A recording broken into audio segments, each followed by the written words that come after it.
Okay, so here we've got our formulas that we are going to use. Just important that you know all the terms. So this funny shaped W, your omega, is what? Angular frequency. And we can actually write this formula as how? How can we write this formula? 2 pi f, because f is equal to 1 over t. This t over here is your period. Now, this is looking at the displacement. This x0, another word for this x0 is what? It's also your amplitude. And it's the, as it says, it's the maximum distance displacement away from the equilibrium position. So if we got a pendulum, for instance, the maximum displacement from that equilibrium position as it goes to and fro around there is your x0. So we have that. Now, when we find the slope of this graph, we get our velocity. This v0 can also be written as what? Can you remember?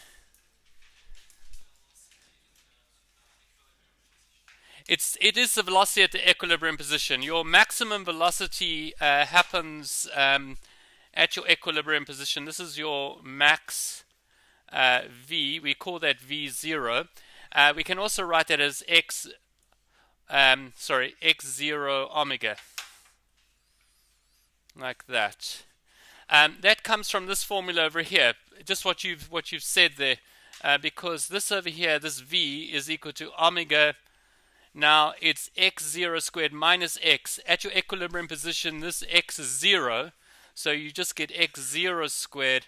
Obviously, the square of a square root, the square root of a square is just equal to that, so we get omega x0. So you can always find the maximum velocity just by multiplying. If you know its angular frequency, you can just multiply it by the x0.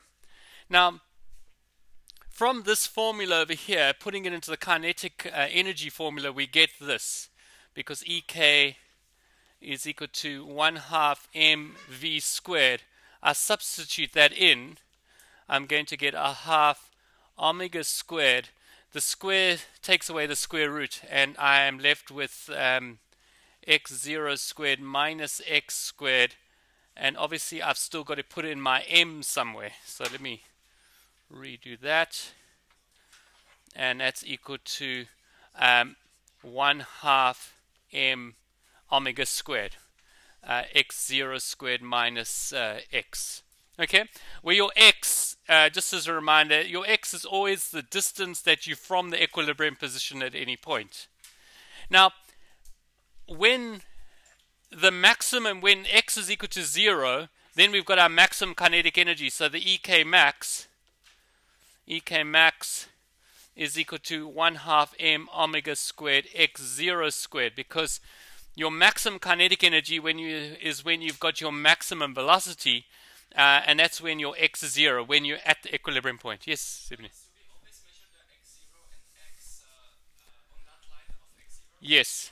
Yes, it'll actually change. I mean, when the ball is over here, when the bob is over there, then your x would be measured from there. So it's always the displacement, the shortest distance, or the perpendicular distance from your from the bob to that equilibrium point.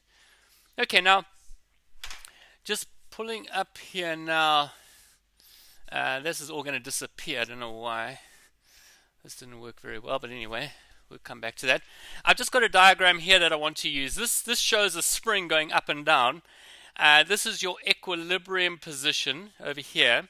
Now, at your equilibrium position, your kinetic energy is at its maximum. So, along this line over here, along your equilibrium line, your kinetic energy is at its maximum. So, in this case, it's 2 joules, but your potential energy is equal to 0. At your maximum point away, at these points over here, your velocity actually comes to an end at those points. And now it's all potential energy. So now the potential energy is 2 joules. So all the kinetic energy has been has been changed into your potential energy. At any specific point, any point along here, it's always a combination. The potential energy and the kinetic energy add up to the total energy. Alright, so if I had to draw a graph, for instance, I've actually got, let me just pull up the next slide here. I can use that. Now I pull up this slide over here. This slide over here is actually showing it. So your total energy is the same there, alright? If this is, I'm not sure which one is which, I can't read it here. But anyway, let's just say the sort of browny, yellowy line is your potential energy, and your blue line is your kinetic energy. Then the combination of that plus that always equals to that. But your total energy remains the same, provided there's no energy loss. Alright, now in a lot of situations you don't get any energy loss, but sometimes you do.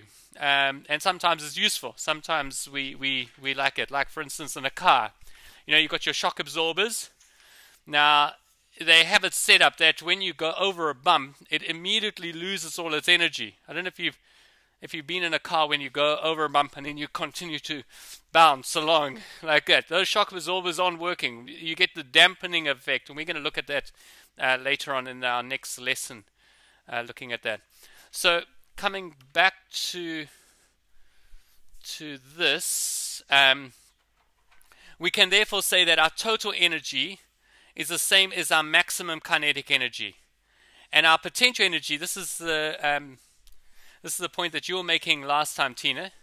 We can always work out our potential energy by just subtracting from our total energy, our E total, minus our kinetic energy.